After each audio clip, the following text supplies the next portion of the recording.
Welcome back to GA Fan TV. It is the football review show. We're going to be looking back at all the weekend's football action. We will touch on the Waterford-Clare hurling game, obviously in the only action from the All-Ireland Senior Hurling Championship. We will be touching on that game a little bit towards the end, but for the most part, we'll be looking at the weekend's football action. We obviously had quite a memorable game in more ways than one between Derry and Armagh in the Ulster final yesterday. The very first provincial football final to be settled on penalties, and all sorts of drama happening in that game, and certainly a lot of talking points from that game.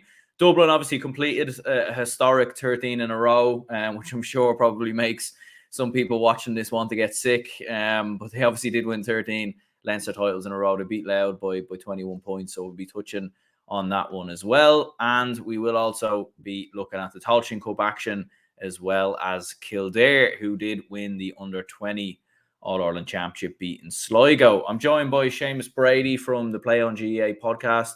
Seamus, how's things? I suppose another memorable weekend of GEA action, and again, a lot of talking points.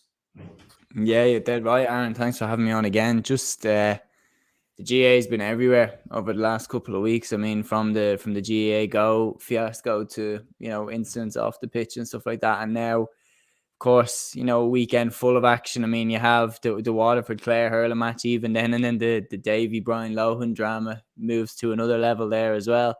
Then, of course, what a finish to the Derry Armagh game. Just clutch moments left, right and centre, which obviously we're going to get into. But Rian O'Neill, Shane McGuigan, Conor Glass, Ethan Rafferty, all of them had clutch moments.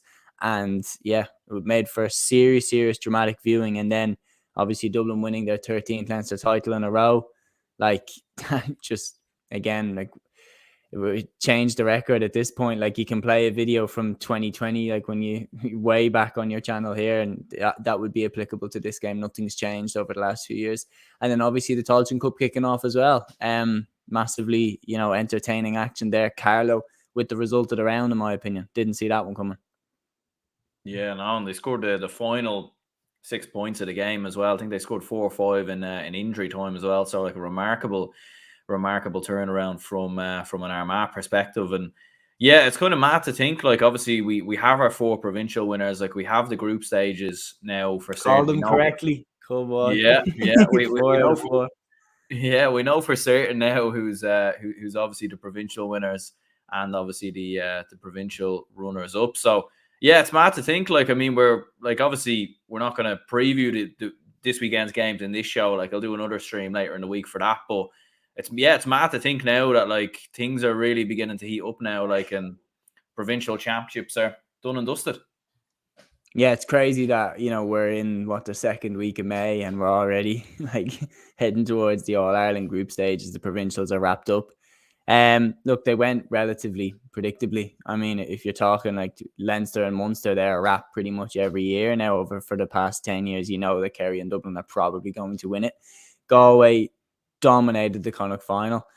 Realistically, the Ulster Championship was the only one that kept the provincial championships alive this year. We did see great victories, don't get me wrong. Clare beating Cork, to pretty much put themselves into the All-Ireland Championship. That was a great victory for the Banner County. And you saw victories as well, Offaly beating Meath and how much that meant to them. But the overarching problem is that it eventually led to a very heavy defeat for the counties that ran into your Dublin, your Kerry. It led to very one-sided games.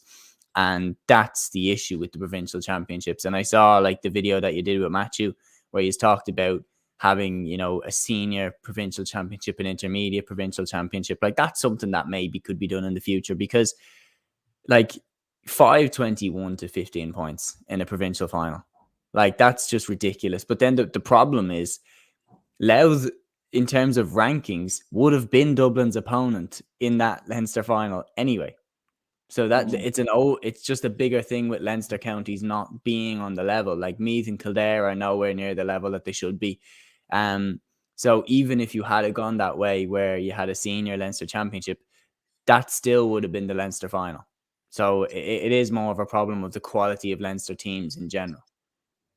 Yeah, I think so. And I think if you were to apply a similar format to Connacht, you would have Galway versus Common Mayo would probably settle that. The Ulster Championship, I think, would for the most part anyway, remain unchanged. And then Munster, maybe you just have a straight shootout between Kerry, Cork, or I suppose you would probably put Clare in that bracket as well. But yeah, Tom says here, well, lads, can you answer me this? If the ball goes over the bar in a penalty shootout, is it counted? I actually don't know, to be honest with you. I don't think it is. I don't think so. Yeah, but, I don't think so. But maybe, yeah, like I suppose, yeah, an Conor interesting. Glass and Kieran McFall came very close to testing that theory out. Yeah, they did. In fairness, obviously Conor Glass, his penalty obviously hit the bar and then went in. But that does bring us on to that game. It obviously was Armagh 18 points, Derry 115. Derry winning 3-1 on penalties in the end. A crazy game like that. Really, like there wasn't much to split these for the entire 70 minutes plus extra time. Like Derry led for the most part. Then Armagh dragged it back late on with a couple of late scores, obviously. And then an extra time, it looked like Armagh were done and dusted, like a point from Stephen Campbell. Ethan Rafferty gets on the score sheet. And then Derry come roaring back, and you think, right, they're the ones now that are going to kick on and win it. Shane McGuigan got a couple of lovely scores. Conor Glass got on the score sheet as well. And then Rian O'Neill does what Rian O'Neill does and scores a late point to send the game to penalties. And even in the penalty shootout, like it was, Armagh missed one, Derry missed one. You were thinking, which way is this going to go? But eventually, Derry kept their calm to win back-to-back Ulster titles for the first time since 1976. And what an extraordinary game. Yeah, no, it was fantastic. And like, look, the quality in the first half wasn't necessarily the best, but then it exploded into life in the second half. And we were just having sensational moments constantly. Like even, you mentioned the clutch points. Shane McGuigan's point to equalise it in extra time from the free was unbelievable.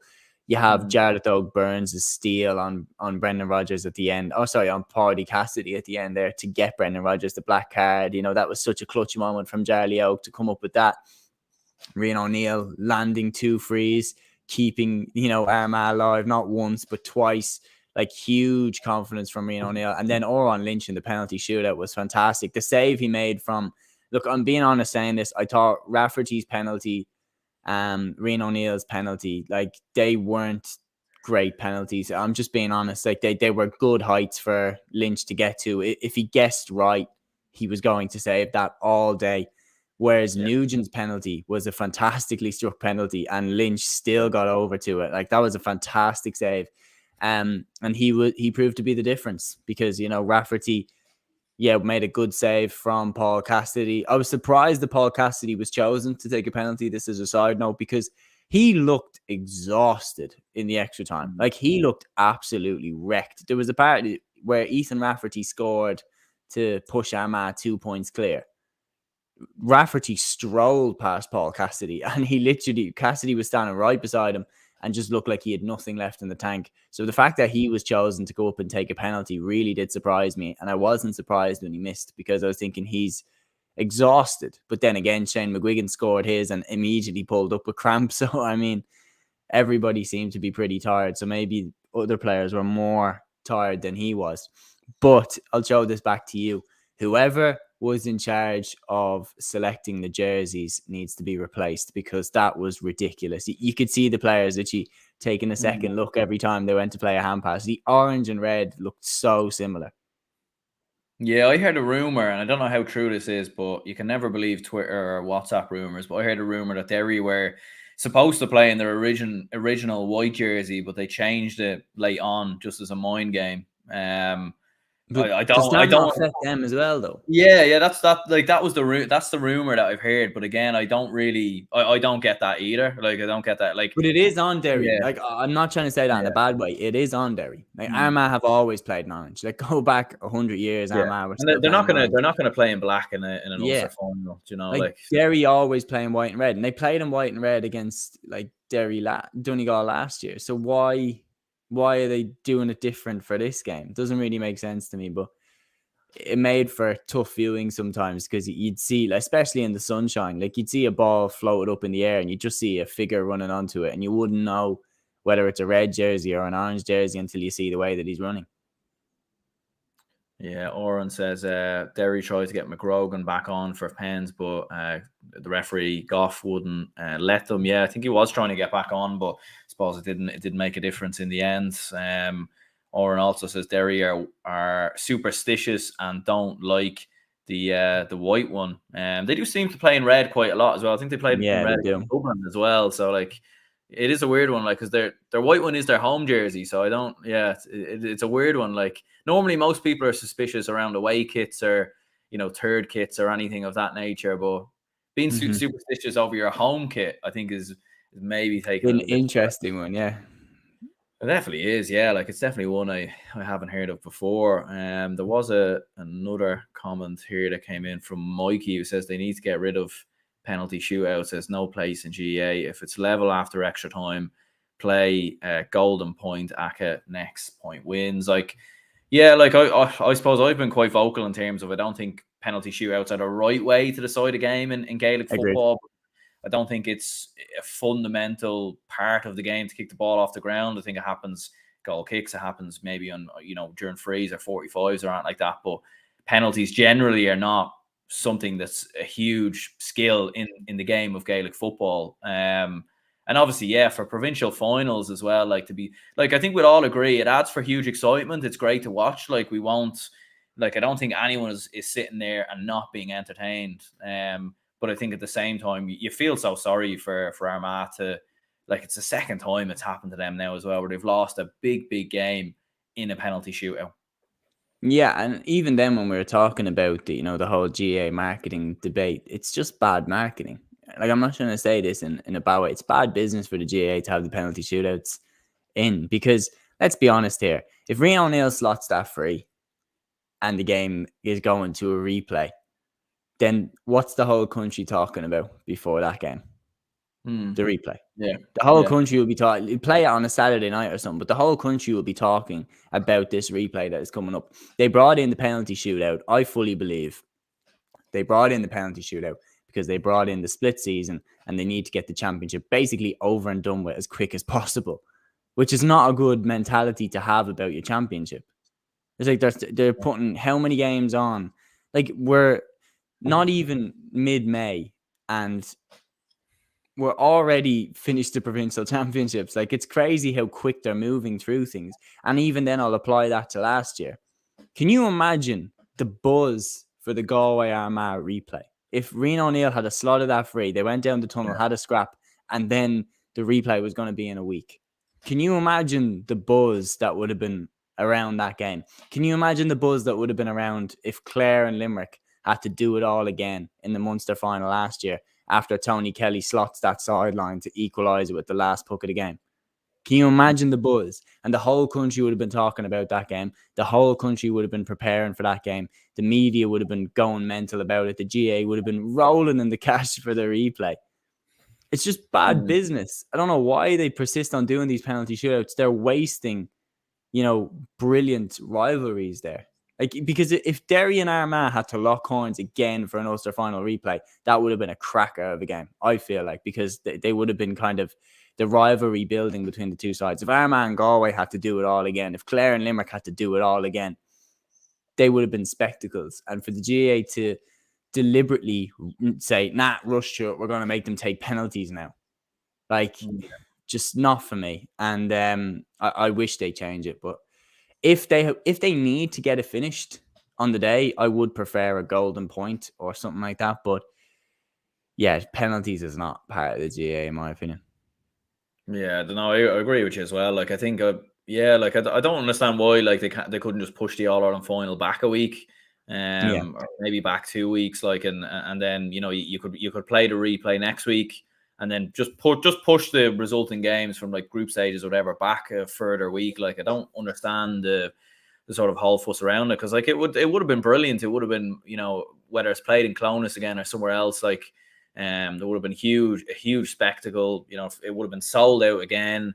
Everybody would have been talking about it. And, like, you even think back to some of the biggest games that we've seen in Gaelic football down the years, like Dublin Mayo. I know a lot of them were in All Ireland finals, and I think All Ireland finals can't be decided on penalties. I think that those ones do go to a replay if it's level after extra time, as far as I'm aware. But you think of some of the semi-finals against Mayo when it's gone to extra time and gone to replays, and you think of some other, like, iconic games you've had down the years between Dublin and Kerry and some other matches and everything else. Like, even you think of the Dublin Kerry 5 in a row game, the first one that finished was a draw.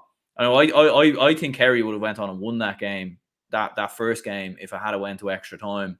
But like the whole buzz around the game going to a replay and everything else, and everybody talking about it, like, yeah, like it is a bit disappointing. Like, it is. It's really disappointing. Like, imagine if Dublin and Meath in 1991 had it just gone to a penalty shootout instead of 4 replays. Like, it's one of those things where, look, the GAA's legacy, part of it is built on rivalries.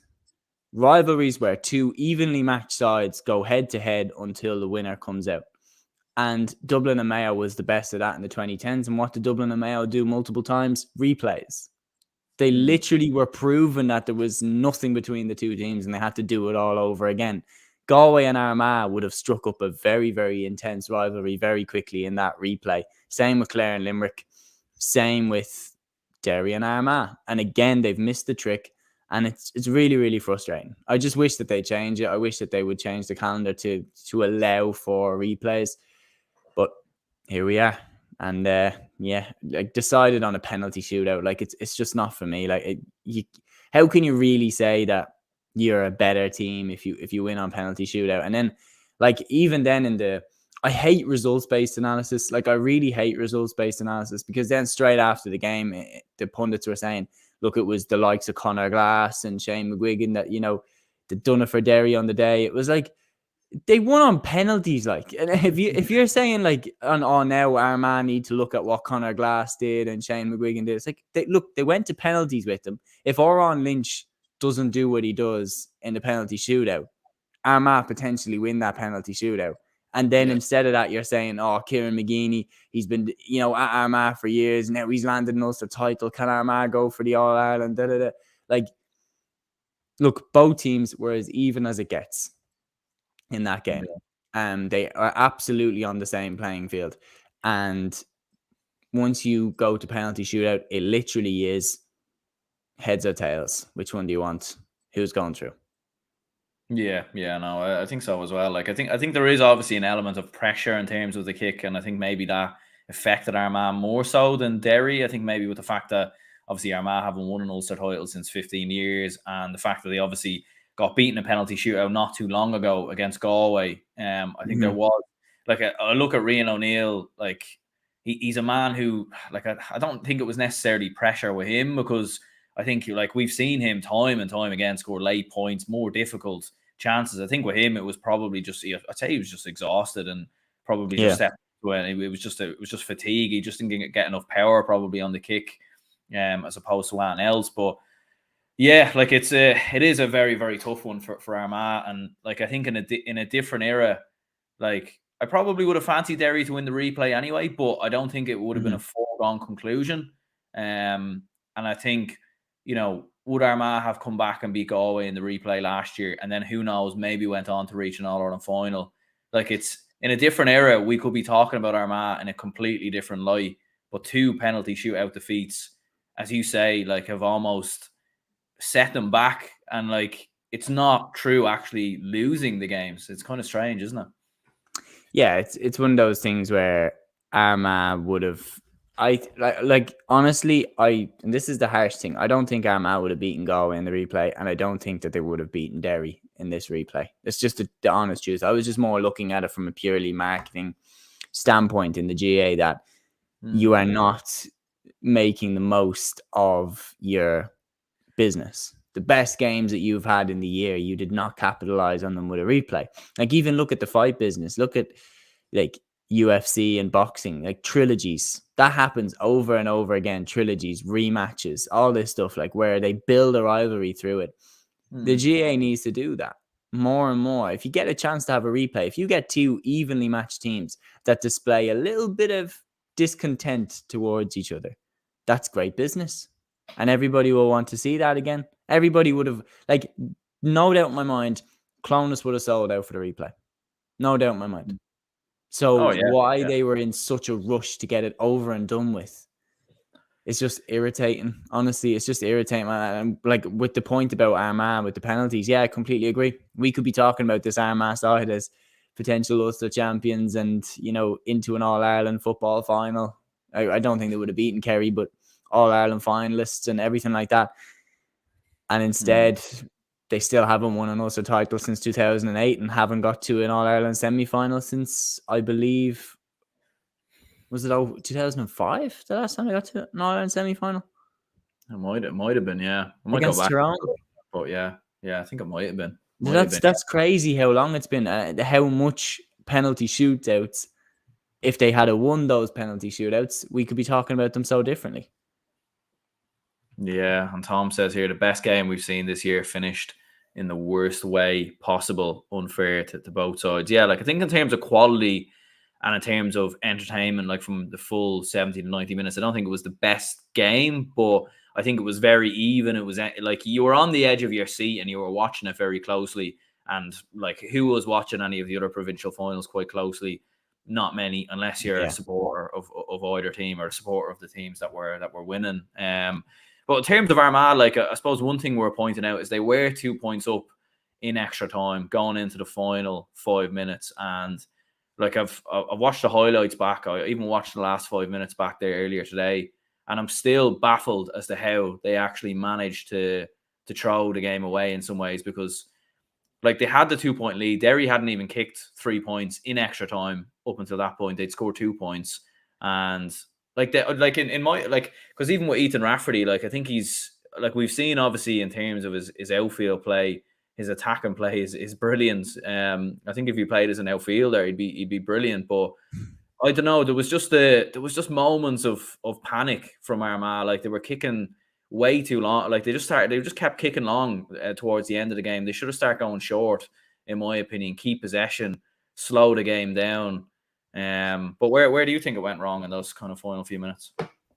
Exactly where you said. Like I love how McGuigan pulled one back, and then Rafferty chooses to put the next kick out high on Conor Glass. Like, have you lost your mind? Are you going to kick it like to the best fielder in the country in the period where you need to win that kick out, and you're going to go, yeah, let's float it up high on Conor Glass? Like, you're not going to win that one. And predictably enough, he won it. That was a key area. They should have gone short because, being completely honest, Shane McGuigan was exhausted. Paul Cassidy was exhausted. They'd been bringing Niall Loughlin and Benny Heron on and off repeatedly. Like, their forward line was exhausted. Chip that ball out to the cornerback and hang on to possession and run the clock down, because that's what Derry would have done. Instead, all of a sudden, they're booming every single kick out they get long towards Conor Glass, Brendan Rodgers, all these giants around the middle. Predictably enough, Derry win them. That's the first place I think Armagh let the game slip. The second place that Armagh let the game slip was actually in normal time. Rory Grugan, what are you thinking? Like, that mark, the minute we were watching the game here, the minute he called the mark, I was like, what is he doing? There's absolutely no way he puts this ball over the bar. I've never seen him kick the ball this far, let alone put the ball over the bar from here. Predictably, it drops short, and there's the opportunity gone. Now, Armagh still had, the chances in extra time. They didn't capitalize on the 8 minutes where Brendan Rodgers was off the pitch. I thought to myself there, I think if Armagh are going to win, they have to be at least 3 points up when Brendan Rodgers comes back onto the pitch. That's what I thought to myself. Then the last place where I thought they made just ridiculous mistake to let Derry back into the game was when they fouled Shane McGuigan. I think it was Reno O'Neill. Just grabbed him and just held on to him. Tried to do a bit of a tough guy approach. Then David Goff, as he'd been doing the entire game for any sort of descent, brought the ball forward. And now McGuigan has a shot at the post, which he nailed it. Why did you do that? You didn't need to do that. If you just let him go, then he probably isn't going to shoot, and Derry have to work a shot at the post. Instead, you tried to play the tough guy, and you left Shane McGuigan, one of the best finishers in the country, with a free shot at the posts, which he predictably nailed it. Like, they're the four areas, if you want to include the time where they didn't capitalize on Brendan Rodgers' black card. That's where Armagh bottled it, in my opinion. They just made silly mistakes, and I don't know whether it was adrenaline, whether Reno O'Neill was so pumped that he thought he was about to win the Ulster title that he just got carried away and lost his composure for a second. But like, for me, the main two is Grugan's mark and Reno O'Neill giving the extra yards to McGuigan. That's where I thought they messed it up. Yeah, like, and even when Grugan called the mark, like, even when you looked at his facial expression, when he called the mark, it was almost like he knew straight away. He was like, "Oh, why did I do that?" Like, that was Yeah. just I have no idea why actually, because like, But then like, why shoot? Why shoot? Why not mm, try work something then? Why not try do a yeah, 1-2 or something? Why just kick it? Like, mm, I don't know. Maybe it was tiredness, but why yeah, not try yeah, and get Jaleo Burns coming off the shoulder? Like, just something, not a shot when you not that confident that you're going to get it. Because you're right. The minute his face went like this, the minute he was like he caught it and he went like, you know what I mean? He didn't look yeah. as confident that he was going to nail it. Yeah, and as you said there, like, it's hard to know, like obviously with pressure, and everyone talks about pressure and everything else. It's hard to really know, like, because only obviously they only know themselves. You can only sort of speculate in these scenarios. Obviously, with the fact that it is such a huge game for Armagh, there is so much on the line. It was such a big moment, and like, I think Derry were from, I'd say, the last 5 or 6 minutes, 7 minutes of normal time through extra time, they were on the ropes. Like, they clearly tired. They weren't marking the same way that they were for the opening 60 minutes. They were losing more kickouts. They were just being a little bit more slower in their approach. And I think Armagh's bench made a huge impact. Like, I thought Stephen Campbell changed the game hugely when he came on. I thought Ross Mm-hmm. McQuillan made a big impact in the match as well. And like, the game was definitely there for them. It was definitely there for them, in my opinion. And I'm sure when they look back, and I'm sure when McGeaney looks back, like, there'll be a lot of disappointment. Like, they did a lot of things right, but yeah, just the, it's the fine. It's a game of small margins at the best of times, and ultimately that's what cost Armagh. It is. And like, don't get me wrong, I think Armagh did a lot right. It's just the four things that I listed there are the things that I feel like they messed up on. I just feel like they made mistakes at crucial moments. Um, the reason why is that, look, Rafferty's kick out to Glass was one of those things that, look, maybe they had that drilled in training, and maybe that was the safety one where if they put it out to, I don't know, Shane McPartland or something who's been having a fantastic year, but like, Yeah, to float it on Connor Glass when it's that important to kick out is crazy to do. And predictably, he won it and set McGuigan up to be felled, and then Reno O'Neill gets in his way. Like, it's one of those things where they'll look back on that and key moments like that, and they will say, "Why did we not like finish Derry off when we had the chance?" Then again, Derry could have finished Armagh off in normal time.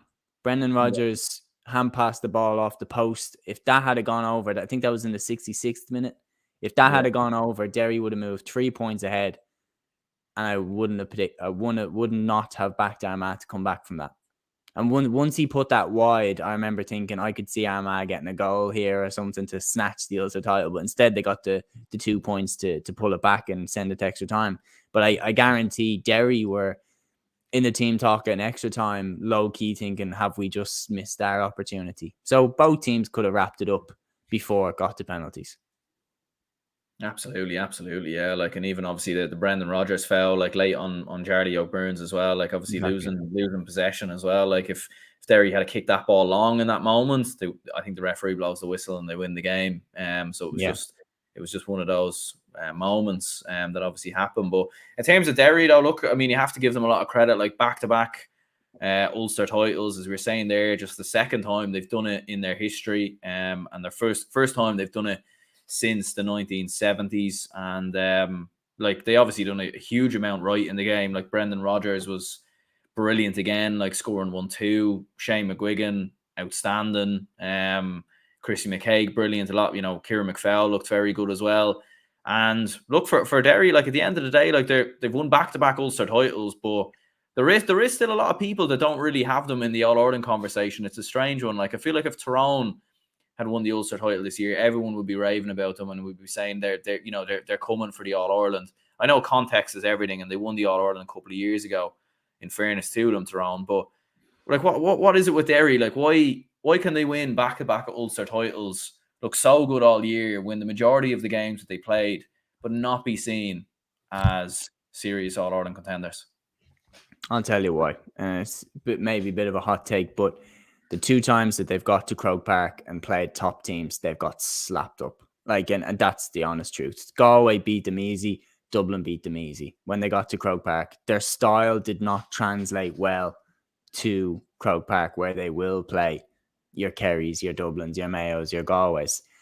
Now the question is, can they do that? Like, and I'm just saying this openly here. I do put Derry as All-Ireland contenders. I have Derry in my 5 teams that I think the All-Ireland winners are going to come from, which is Kerry, Dublin, Galway, Mayo, Derry. That's my personal 5 that I think. You could maybe argue Tyrone as dark horses, but I think that's my personal 5 as to who I think the All-Ireland is going to come from. And it's just that Derry need to show the country that they can beat one of those teams in Croke Park on the big open pitch, and that their system can translate to Croke Park in the way that teams that were defensive have done before. Like Donegal in 2012, their system eventually did translate to Croke Park and to Croke Park success. Derry showed me a lot in the Monaghan game. 121, they racked up. They played all-out attack. Their attack didn't look as fluid in this game. And that's what I mean, is that in a full game, in a 70 minutes game, Derry scored 110. And like, is that good enough to beat Galway? Is that good enough to beat Kerry? Probably not. So it's one of those things where they need to show that they can score more when they get to the Croke Park pitch, that their system can translate to the Croke Park pitch better than it has the last 2 times they've been there. Better than it did against Dublin, better than it did against Galway. That's probably why I think most people still are on the fence a bit about them being able to actually take that next step and get over the line in the All-Ireland. Because remember, Donegal in 2012, a lot of people didn't believe they were going to win the All-Ireland until they did. Yeah. until they got past Cork in that semi-final, and then all of a sudden everybody was saying, "Oh yeah, Donegal are going to beat Mayo," because they beat Kerry in the quarterfinal and they beat Cork in the semi-final, and then that was it. Their system had successfully transferred to Croke Park and the bigger pitch. Like, they think that's why Derry are at that similar stage now, where they've established a grip over Ulster, back-to-back Ulster titles. Now they need to go and beat a team in Croke Park and show that their attack can be deadly and potent in the biggest pitch in the country. Yeah, and I don't necessarily disagree, but could you argue that the game against Dublin in the Division 2 league final, like, I don't know if Derry were really too bothered with the game. Like, I don't know if it was there wasn't a huge amount to play for. I know there was a chance to beat Dublin and beat them well, I suppose it's pitched as a neutral stadium, but I think we kind of know it very much is Dublin's own backyard. So obviously to beat them there, and then like the Galway game, maybe you could argue was a once-off then. Like, it is a hard one. It is a tough one. And I do remember, like, a lot of people said the same about Donegal, all right, in 2012. And like, I remember when we beat them in the semi-finals in 2011, and speaking to other Dublin fans and even neutrals and commentators back then, like Joe Brawley and everyone else, they were all certain, like, there's no way Donegal can win an All-Ireland playing like this.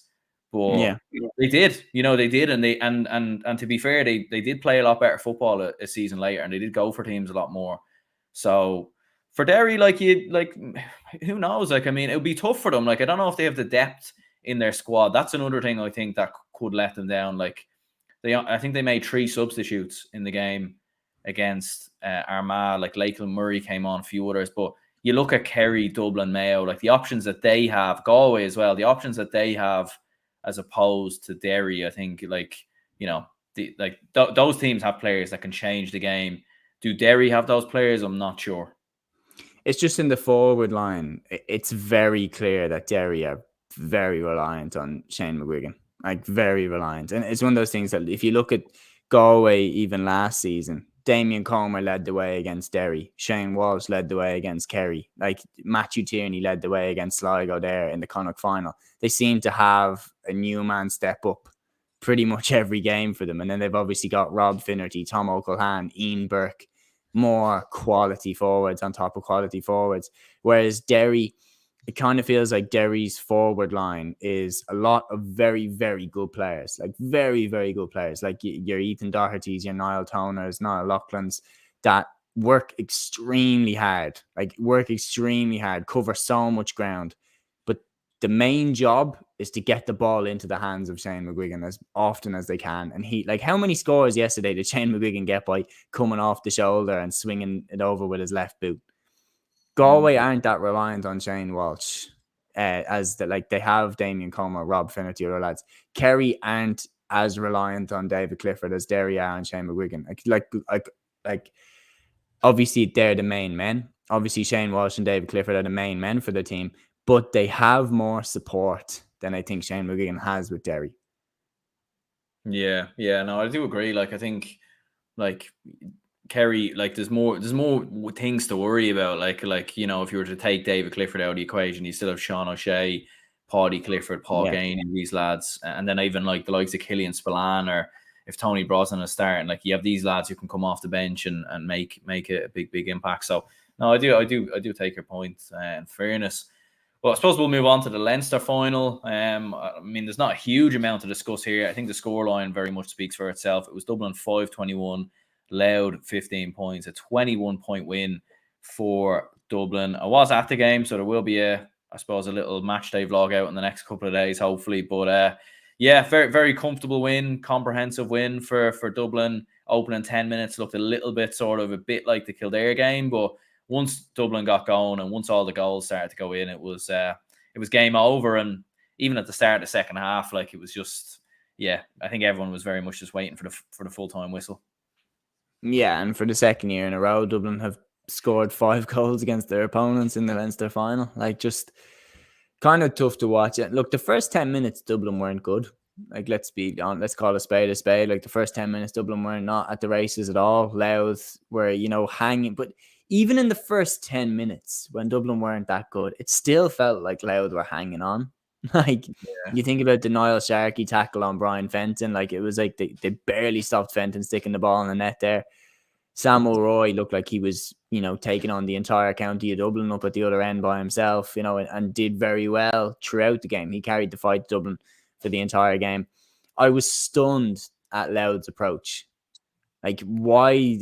Because I genuinely thought there's no way Mickey Hart is going to buy into all that hype from putting it up to Dublin in the league. They're going to do what they've always done, which is park the bus across the defence and make it really, really hard for Dublin. And then from the start, they're pushed right up on Dublin. I'm like, what is going on here? And to be fair to Dublin, they immediately clocked that. And once they got the run on Louth, it was just game over. Like, Dublin scored a goal in 10 without reply. Like, that's just, like, that's terrifying. Paul Mannion's goal in the 23rd minute, that was the real parting in the ways. That was like, okay, well, game over. Second half, as you said, from the start, everybody knew the game was over. Louth did put up a bit of a fight at the end of, the first half. Conor Grimes getting that boomer of a point. Kieran Lennon got a score as well before halftime, making it 1-12-6 at halftime. Louth get the first few scores of the second half. Liam Jackson got a really good point and then was taken off like 20 seconds later. But then McCarthy's goal was a real, like, oh, for God's sake, like, how has that gone in? Like, one of those where, how did Keane Murphy end up in that position? Then how was James McCarthy's shot not blocked? It literally hit the Louth fella in the leg and then went into the net anyway. And the second that went in, that put Dublin back 10 points ahead. And it was like, okay, blow it up now. Like, at this point, if this is a UFC fight, that's when the ref is like, stop. Like, it's like, nah, it's done now. And then the 3 goals towards the end, obviously from Bugler in the 55th minute, from Paddy Small in the 69th, and Colin Pascal with basically the last kick of the game, just wraps up another very, very one-sided Leinster final. Yeah, I think when we seen Louth press up, like, it looked like Dublin were struggling a little bit maybe for a couple of minutes, but as you said, like, once they clocked it, like, it was like we were just getting through so easily. And then, like, there was moments as well where Louth were struggling with their kick out as well. Like, I think we must have turned them over maybe for like 8-9 scores in a row. I genuinely felt like there was a 20-minute period where I don't think Louth touched the ball at all, because they kept kicking it out, kept turning them over. They were making mistakes from their own kick out and getting penalised, kicking it too short. There was one kick out as well, Aaron, where Cliff had been kicking it to the wings, hoping that the Louth guys would run into the space. And there was one kick out where all the Louth lads were in the middle and the Dublin lads were on the wing, and Cliff kicked it to the wing and no Louth player ran out to the wing. And it literally looked like Cliff had just picked out a Dublin player and given the ball straight to him. Like, they were having a nightmare from their kickouts. And then, speaking of kickouts, Cluxton, I thought, looked sharp. Good save from Conor Grimes in the 53rd minute, tapped that one over. Crazy seeing him back in the number 1 jersey. Yeah, like, is he the regular starter now? Do you think, like, Yeah. Like this is the thing with Dublin. Like they and Desi Everybody Farrell. knew that from the minute he Yeah, came back. Like, did anyone believe he was there as backup? Do me a favor, like, as if he's gonna come back and just chill on the bench. Like, nobody believed that for a second. yeah. Like it was a strange one, really. Like because you were looking at it and thinking like why, like at the age of 41, like like why has he come back just to play second fiddle? But same time, it's kind of harsh on David O'Hanlon because I think he was having a great season.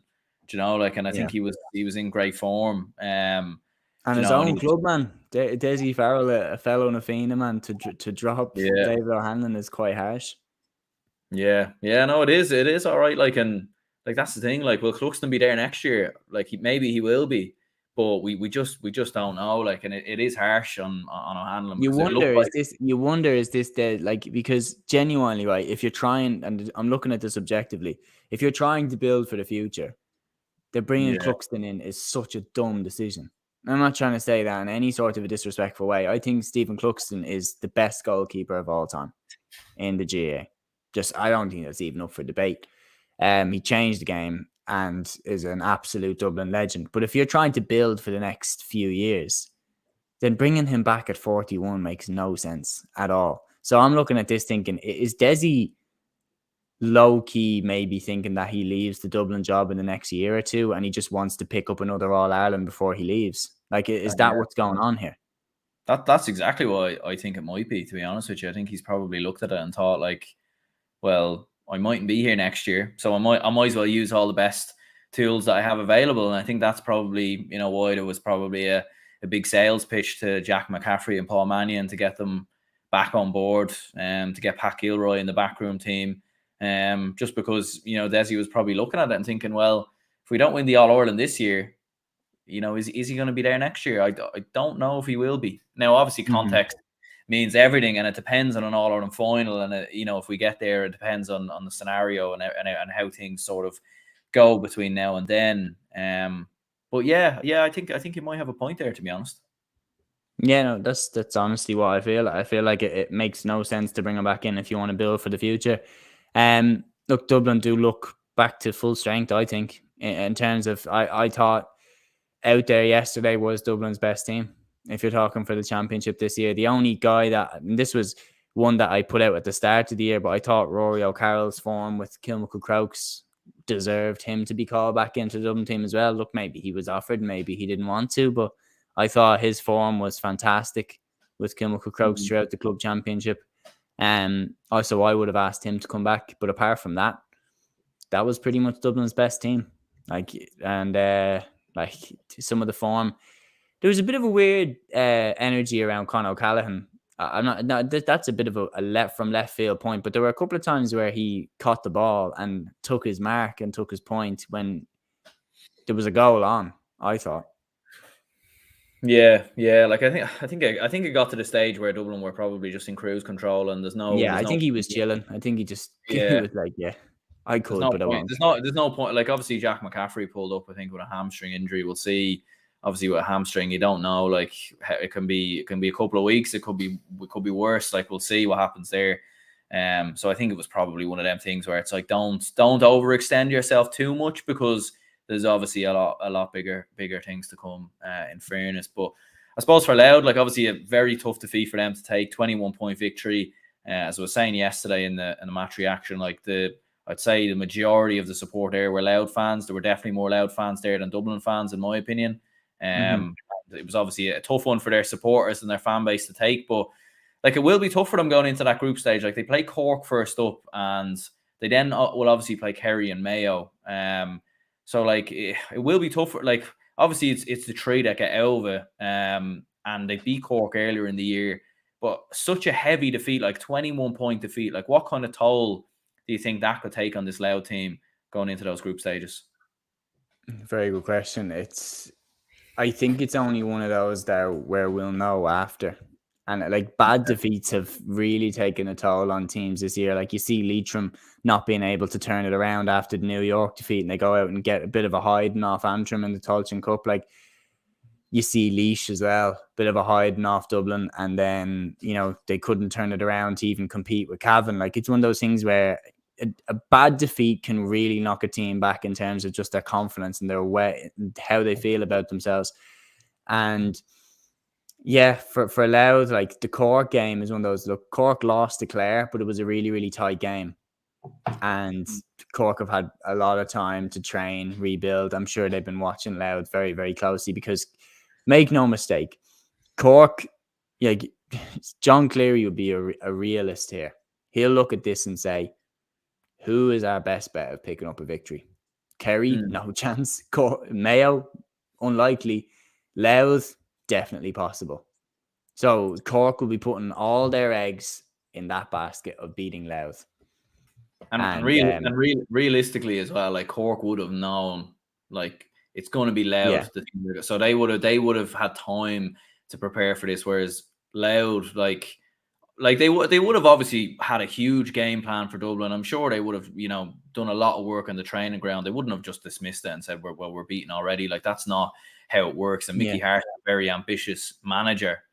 So I think they would have the approach play definitely would have been right.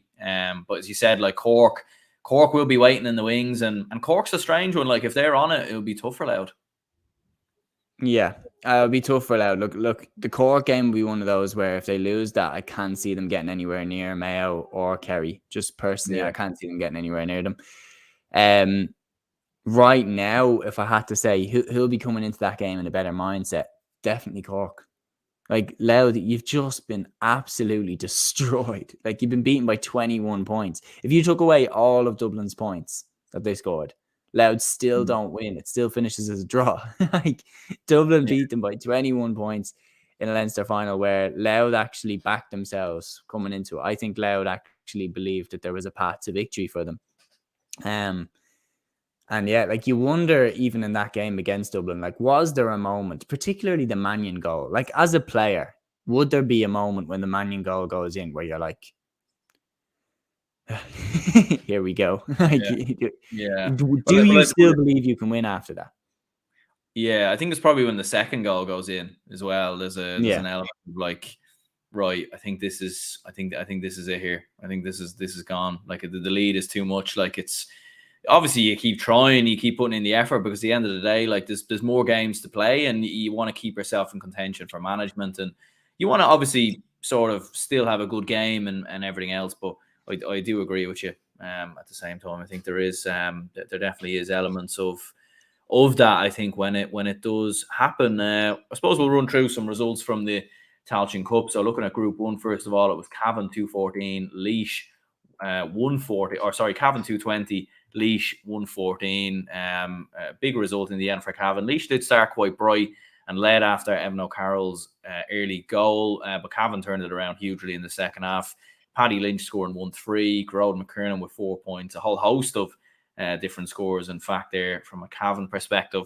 And it was Offaly 214, London 11 points. Offaly scoring 1-7 without reply. London didn't score their first point until around the 30th minute, I think it was. And I suppose they made the scoreline a little bit more respectable in the second half. But yeah, very comfortable results for both Cavan and Offaly. And I suppose you wouldn't have expected anything different there. No, definitely not. Wouldn't have expected anything different. Look, Offaly against London, that game was over before it ever began. Like Offaly 1-8-0 score ahead. Keane Farrell having an absolute field day. 2-4 from him. His second goal was lovely as well, the dummy, and then slides it into the bottom corner.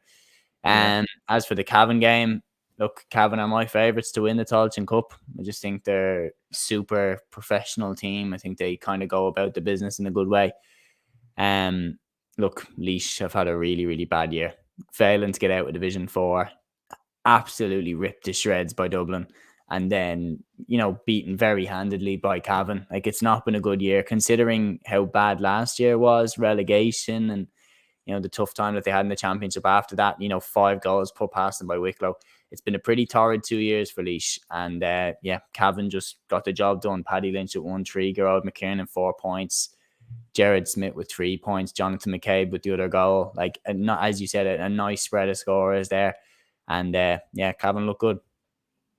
Yeah, absolutely, absolutely. And I would agree with you as well. They're my picks at this moment in time to win the Tailteann Cup as well. I think they're looking very good indeed, and certainly we know the potential that they have. Obviously, having won the Ulster title a couple of years ago, and have obviously been promoted into Division 2. Looking at the two games from Group 2, so it was Down 2-14. Waterford won 6. Pat Havern scoring 5 points there for Down. Andrew Gilmore with 4 points. And the goals coming in from Oren Murdoch and Eamon Brown. Waterford did actually start all right, though. I remember looking at this game on Score.bio, and I think Waterford led by 3 or 4 points early on, which was a surprise at the time. Conor Murray getting the goal there for Waterford. And then Meath comfortably dispatched Tipperary 119 to 11 points. Aaron Lynch, I think, is a new face in that side. He scored 1-3. And they also had the likes of Conor Gray and a few new players. Jack O'Connor back in the side. Matthew Costello scoring. Jordan Morris scoring 4 points. I think he got sent off as well. So yeah, good result for both Meath and Down. But again, like you would have expected it. It would have been a massive shock if either one of these two slipped up in these matches.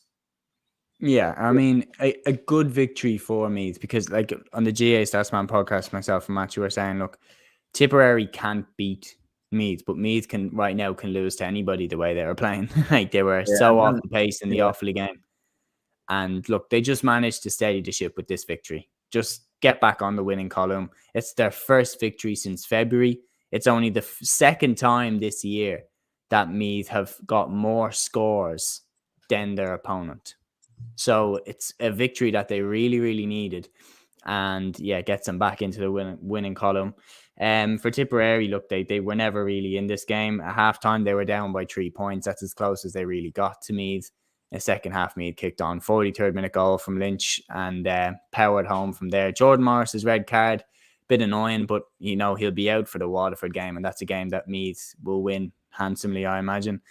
Same thing with the Down Waterford game. Look, Down routine victory, a goal in each half, 11-point winners. Waterford put up a fight, but like against Meath, I can't see them winning.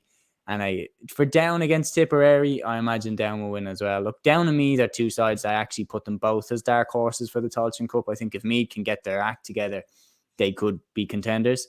Whereas Down have a really good energy around them right now. Like, I know Donegal were definitely there to be beaten, but the way that Down put them to the sword was very impressive. And there seems to be a really good energy around Down right now. Obviously, Laverty, fresh manager in there, brought all the Kilcoo lads with him. There seems to be a good vibe around them. And I would put them both as dark horses to challenge Cavan. Yeah, and you might even see some of the under-20 lads come in now as well, obviously with the fact that championship is Murdoch was back in there. Yeah. So yeah, no, like you definitely see a few of those lads come in, and great results for both Down and Tipperary, Down and Meath. Looking at the results from Group 3, definitely some closer games here. Definitely a lot more talking points here. It was Limerick 2-16, Longford 1-16. A big result, obviously, for Limerick after the season that they've had. Cahill Down scoring 1-1. James Naughton with 6 points. Brian Donovan scoring 1-2 as well. And for Longford, Dylan Farrell scoring 7 points there. Unfortunately, not enough for the Longford side. And the other game, Wicklow 113, Carlow 17 points. Carlow scoring the final 6 points of the game, which was absolutely extraordinary stuff there. From looking at the highlights on the Sunday game, Ross Dunphy looked to be very impressive. 4 points from him. Dara Foley with 7. And what result for Carlow. I mean, after Wicklow being the side that obviously, got promoted from Division 3, they beat Carlow in the championship, a team very much on the rise and most people's eyes with Ushie McConville obviously there as manager. Carlow, it's fair to say, have dropped off massively in the last couple of years and are, I don't think many people would have them as contenders even to get out of Division 4 next year. But here we go. What a result, what a story, and what a comeback. Yeah, it was a brilliant comeback by Carlow. And look, the first half was very even. 6 points each at half-time. Mark Jackson hit a late free to send the game in at half-time level. Wicklow pulled away at the start of the second half. Owen Darcy gets that goal. They go 112 to 10 points ahead. I think that was in the 52nd minute. And it was one of those where you're thinking, okay, well, this is it. Game wrapped up. No way Carlow are coming back from this. And then all of a sudden they just did. Aaron Hammond equalises, and then Jonah Moore. Sorry, getting his name wrong there. Jonah Dunn fists over the winning point for Carlow. Big hand pass, like that thing went flying over the bar, but that put Carlow ahead, and remarkably they get the victory. And it's the second year in a row now that Carlow have produced a shock at the start of the Tailteann Cup. Last year they beat Tipperary, who had just got promoted from Division 4. Nobody saw that coming.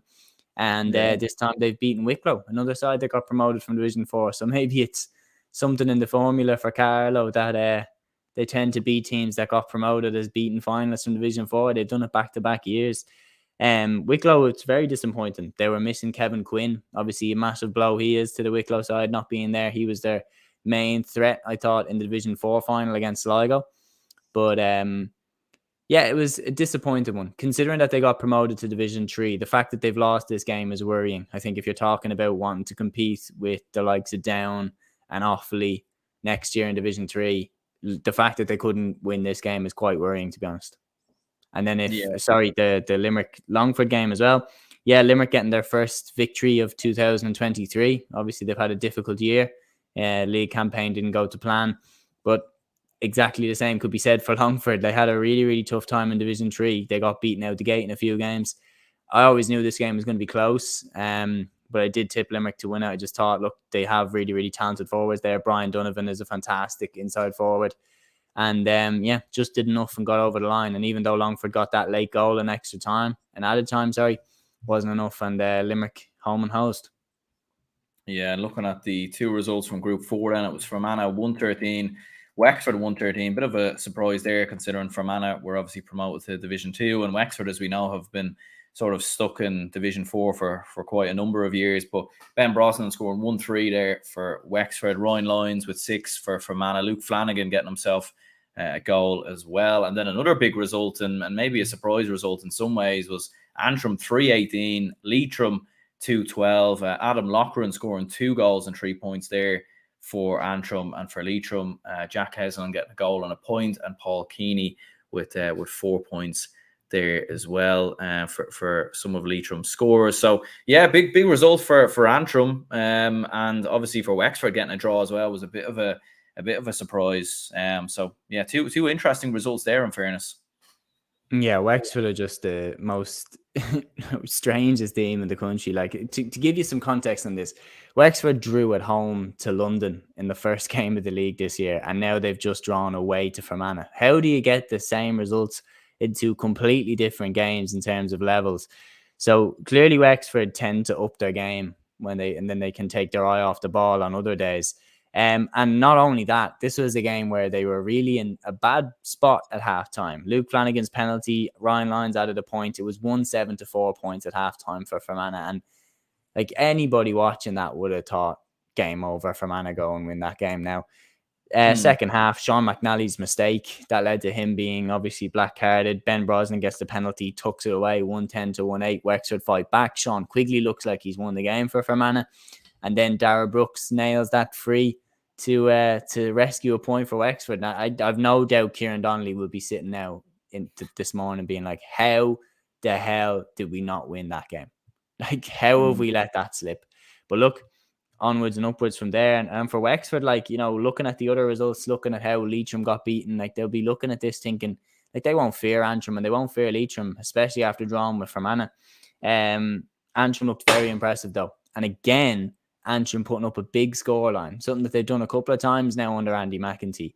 And so obviously the Barry McNulty goal, that was a great start for Leitrim. And they just didn't really kick on. Antrim completely took charge, as you mentioned. Adam Loughran getting 2 goals, Rory McCann got the other. Antrim just got on top of them really quickly then after that. And look, as Leitrim fought back, Antrim just kept pulling away. And for Leitrim, it's been a tough year. Like, obviously the defeat to New York, missing out on promotion from Division 4, and now this, and they really need to turn it around really quickly, or else, because I've no doubt Wexford will be eyeing them up now, and so will Fermanagh.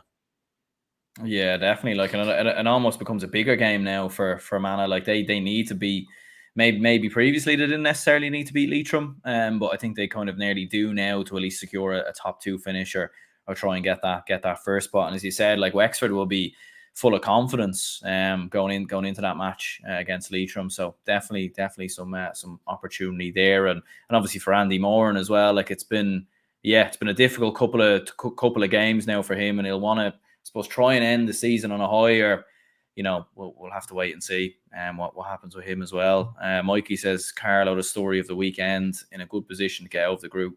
Limerick at home next will likely need another win due to the stupid lowest third place rule.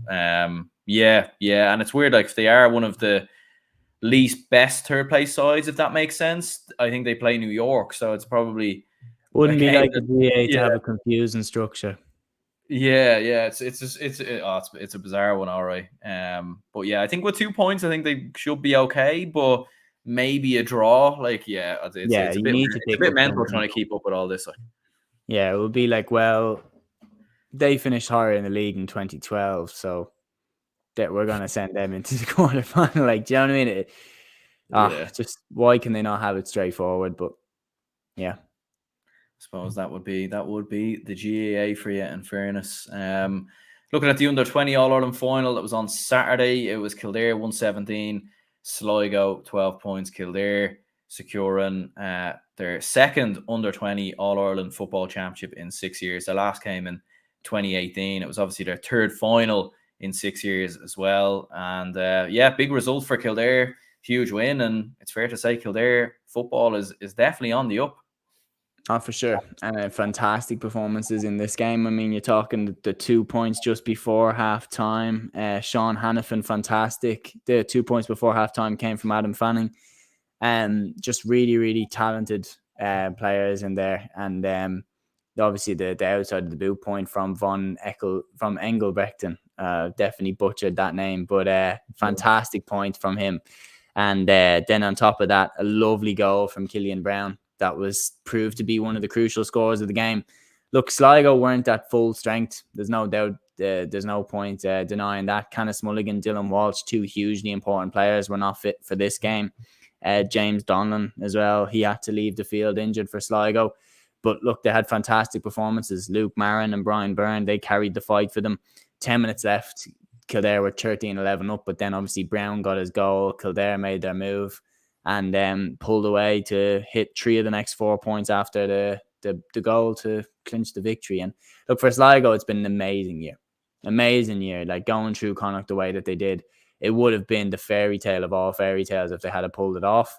But Kildare, once again, too strong at this level, and you wonder how long will it be till they translate this into senior success. And like, Glenn Ryan should be building this Kildare side around those players, should be complementing them with the likes of Daniel Flynn, Kevin Feely, Mick O'Grady, but you should be using this crop of winners to infuse the senior squad. Yeah, I think so as well. Like, I think, as you said, like, it's, there's the age profile of their senior team even is actually at a decent age. Like, Jimmy Hoyland's still a young player, Dara Kirwan, Jack Robinson, Daniel Flynn still very much in his prime, you would say. They've got a lot of players that are the right age profile. And now, as you said, you sprinkle in some of these other players coming into the side. Like, because when you look at it, like, a lot of Dublin's success was built off underage in many ways. The minor team and 2011, 2012, a couple of under 20 teams around then knocking on the door. Even look at the under 20 side, they got to an All-Ireland final a couple of years ago. The likes of Lee Gannon now in that side, Lorcan O'Dell, sort of knocking on the door as well. So, and you look at Galway, look at the amount of under 20 footballers Galway have promoted to their senior team in the last couple of years. Matthew Tierney obviously being the most known one. So, yeah, like, if Kildare can get a lot of those lads into the team, like, winning a Leinster title and possibly competing for even more beyond that is not inconceivable, in my opinion. Of course not. Like, that's how these championship winning sides get built. And the reality is Kildare have actually won more at minor and under 20 level than Dublin did, that this crop came through from. So that is something that Kildare should look at and think, well, we should be getting stuff out of this crop now. We should be getting a Leinster title out of this crop. That's what they should be demanding. If they've beaten Dublin time and time again at the under 20 level, they should then be eventually beating them at the senior level. That's the mentality that they should have. And I'm just really interested to see, does Davy Burke play a role in this transformation of Kildare? Like, look, maybe if Glenn Ryan stays there, does Davy Burke come in and help him out? Or would that be, 2 guys that want to be the alpha, in the same room? Like, would that be too many chefs in the kitchen? I don't know, but like Yeah. I'm very interested to see how they can translate this.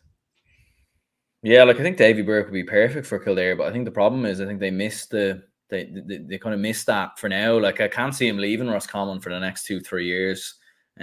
Like he'll definitely be there next season, in my opinion. I don't think like if Glenn Ryan left at the end of this year, let's say, would Davy Burke swap Roscommon for Kildare? I don't think Do a he does. Liam Cahill on it.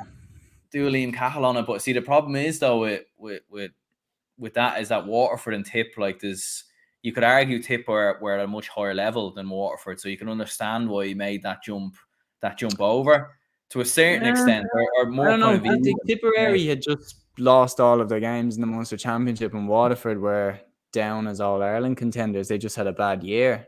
I think maybe the home county thing played more of a role. I don't know.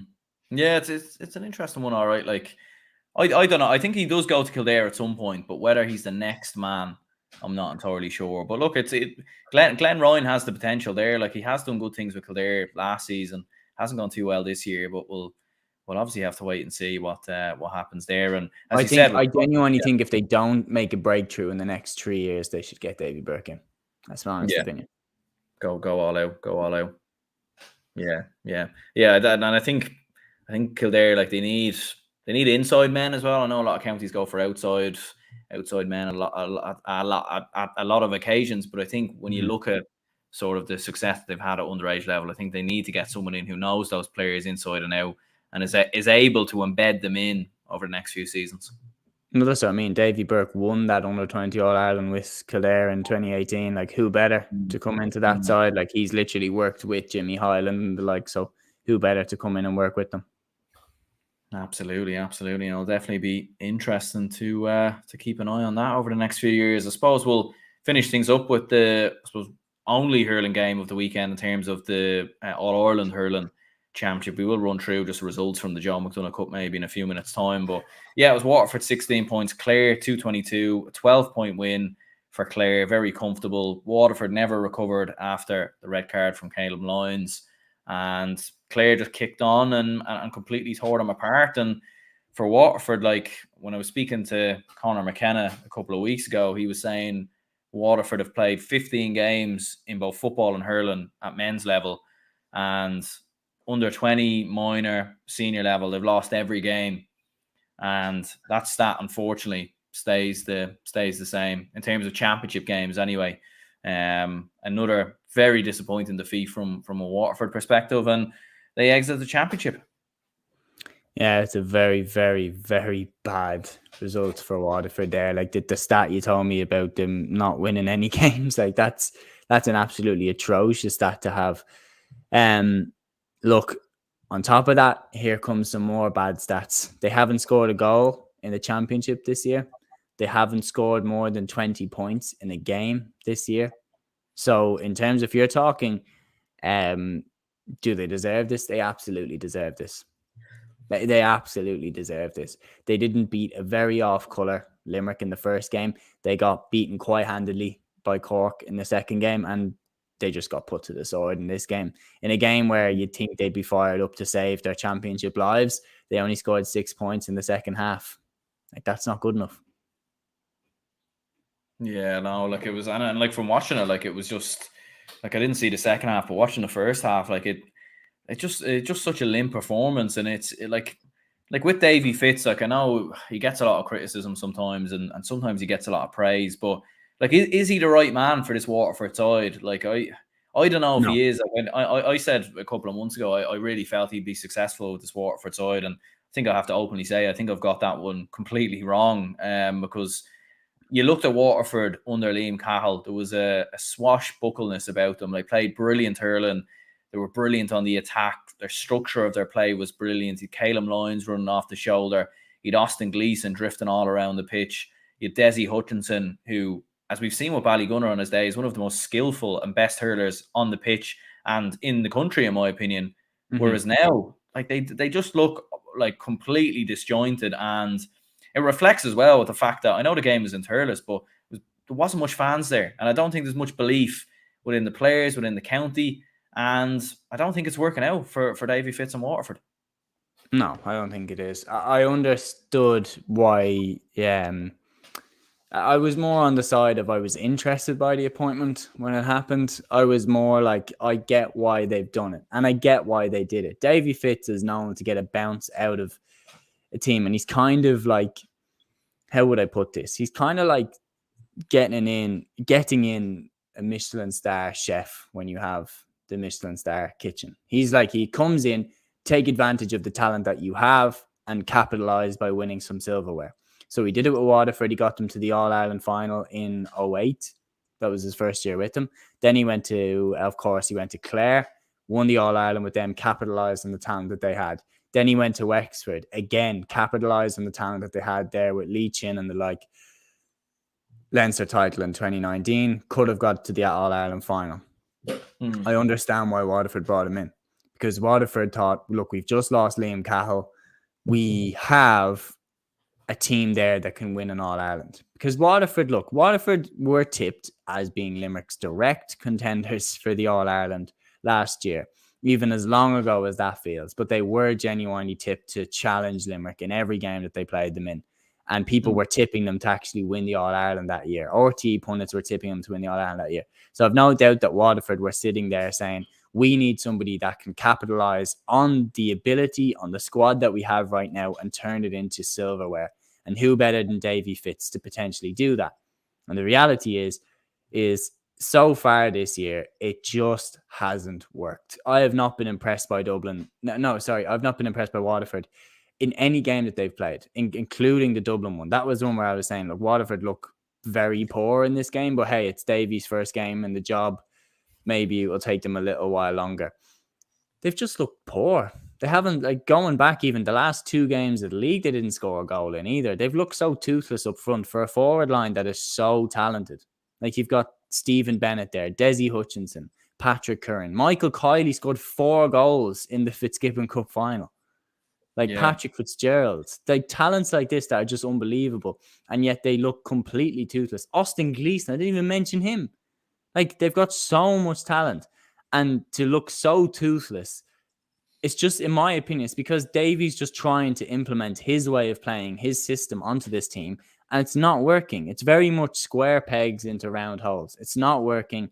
And they need to, I genuinely feel like, look, I know he was very defiant after the game saying he wasn't going nowhere and all this, but it's like, look, smell the coffee. Like, it's not working. And I don't really see what the point is in keeping him for another year, because Davy's not a man for long-term projects. He's never been. He's a man that comes in. He's very much like the Jose Mourinho of football. He comes in, gets a bounce, gets some silverware, and goes somewhere else. And it's not working now. This is very much his Tottenham Hotspur-esque season. Yeah, maybe it is. And maybe that's an interesting comparison, considering Waterford haven't won an All-Ireland in such a long time. But yeah, like, I mean, it's like, because even even when they were down to 14 men and they were trailing by 9-10 points, they were still playing a sweeper. They still had like almost every man inside their own half. And like at times as well, like they're hitting it long into, Desi Hutchinson or Stephen Bennett, and there's no support around them at all.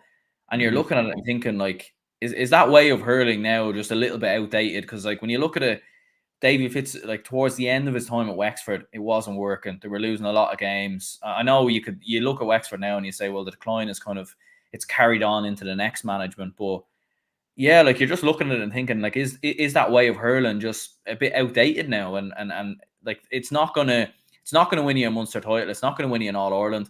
So what's the point? I agree. I think they were better off sticking with the style that they had last year under Cahill, bringing in somebody that was similar to him. I think it would have been the way to go about it. And even then, Waterford don't need anybody from any other county. Why are they again bringing in someone who's from a different county in Munster? They let Liam Cahill learn their whole team inside out, and now he's gone to Tipperary, and now he knows everything about them. Like, he knows them inside out. I think next man for Waterford has to be one of their legends. They have so many amazing hurlers that, for me, on the pitch, were such natural born leaders that I'm stunned that they have never hired them as managers. Like right off the top of my head, Ken McGrath, Tony Brown, John Mullane, Dan Shanahan, players like that, Paul Flynn, that were such leaders on the pitch. Stephen Malumphey, he's the Kerry hurling manager and did a great job with them. I'm stunned that they've never gone to their legends and said, hey, we don't need anybody from anywhere else. We can take care of our own ship. Yeah. And my first choice would be Ken McGrath, personally. Yeah. No, I think that's a great show. Even Darragh O'Sullivan as well, who won the All-Ireland with Ballygunner. Like, I think he would be a great show, because the spine of Waterford's team should be built off that Ballygunner and they'd have team. a better chance of getting the likes of Pádraig Mahoney, Barry Coughlin, Philip Mahoney to commit to Waterford and Stephen O'Keefe as well, if they had O'Sullivan there. Yeah, it's mad, all right. What's happened with Waterford? Like, it's been some decline. Because I remember as well at the start of the year there was a lot of talk that Stephen O'Keefe was going to come back, and then he didn't. And you wonder, did he go to a few training sessions and just kind of see it and was like, nah. Yeah. Like, if you get what I mean, like, did he maybe think it? Nah, I'm not arsed. Like, was that what was going on? You just don't know. Like, and yeah, it's definitely going to be the biggest. I think this is definitely going to be the biggest challenge of Davy Fitz's career. And I think when you look at it, like, he's already been to Clare, he's already been to Wexford. This is his second time at Waterford. If this doesn't work, does he manage another top team in the country? I'm not too sure that he does, to be honest with you. But just because I know he won an All-Ireland with Clare and everything else, but I think, you know, the times have moved on quite a bit from his style of hurling, and I think maybe, you know, like, it's about having a fresher, younger manager, someone who knows the players and can really, really get the best out of them. But look, obviously you have to touch on Clare. Like, it was another brilliant performance from them. They know Aidan McCarthy, but Ian Galvin scored 1-1. Tony Kelly again, putting in a top performance. And I suppose from a Clare perspective, they march on, and, you know, a Munster final is looking quite likely for Clare now, as long as they can get something from Cork in a few weeks' time. Yeah, and in a crazy turn of events, they might not be facing Limerick in that Munster final, like, which is quite scary for us. Obviously, Dublin might come out in third place in Leinster, and we might get Limerick. But no, in terms of, look, Clare look really, really good, and the reality is, look, that they weren't really tested in this game, but they did put Waterford to the sword. Ian Galvin's goal in the first half, when Colin Malone got that goal, you knew it was over. Tony Kelly, 13 points again, outstanding. And yeah, just Clare looking really, really sharp. And yeah, I'd be very interested to see the game against Cork. I can't wait for that one. Obviously, they have home advantage. That will be a cracker of a game. It definitely will be. It definitely will be. Like, and I suppose, yeah, Clare definitely on the up. Make no mistake about that. The banner is definitely on the rise, and for Waterford, definitely dark times indeed. Gavin was saying here, are Waterford out of the hurling championship or just Munster? There's no back door, obviously, in the round robin, so they are complete. They are gone, unfortunately. But there you go. I suppose we'll go ahead and wrap things up here. I suppose in terms of your player of the week and moment of the week, who would you go for? Player of the week, Shane McGuigan from Derry. I think fantastic performance, really carried the fight to Armagh, and like, you saw him there, he literally had nothing left in the tank. The minute he hit that penalty, he pulled up a cramp, like, immediately. Yeah, fantastic performance by Shane McGuigan. Was a real clutch player and put up with a lot of nasty treatment. You look at what happened with Aaron McKay trying to break his finger or whatever the hell was going on there. Like, really, really kept his head and led the fight for Derry at times when they really needed someone to step up. Shane McGuigan stood up time and time again. So for me, he's player of the week. Moment of the week, I'm going to say Carlow beating Wicklow for me. Fantastic performance by Carlow, and maybe Carlow rising again. Yeah. Maybe the re-rise, the Carlow rise. Yeah, Carlow Rising 2.0, maybe. It's the second chapter. We'll have to wait and see. But yeah, in terms of my player of the week, yeah, I think Shane McGuigan's a great shout. I think if you were to look at that Carlow team, you look at Ross Dunphy, the outstanding game, scoring 4 points. So maybe I'd go with him. And in terms of moment of the week, like Kildare winning the under 20 All Ireland, I suppose is a great moment for Kildare. albeit they're rivals of us Dubs, but nonetheless, it's still nice to see them have their moments. And obviously the penalty shootout. I suppose we both agree that it's not the right way to decide an Ulster final, but it was sort of just a crazy game, crazy drama, and yeah, a bit of a mental game. So I suppose before we finish up, then where can people find your own show, Play on GAA, if they're looking for it? Yeah, so just at Play on GAA across any social media platform: Instagram, Spotify, YouTube, Twitter, TikTok, the whole lot. And yeah, appreciate you having me on again, Aaron. Perfect. Well, yeah, cheers, Seamus, very much for coming on.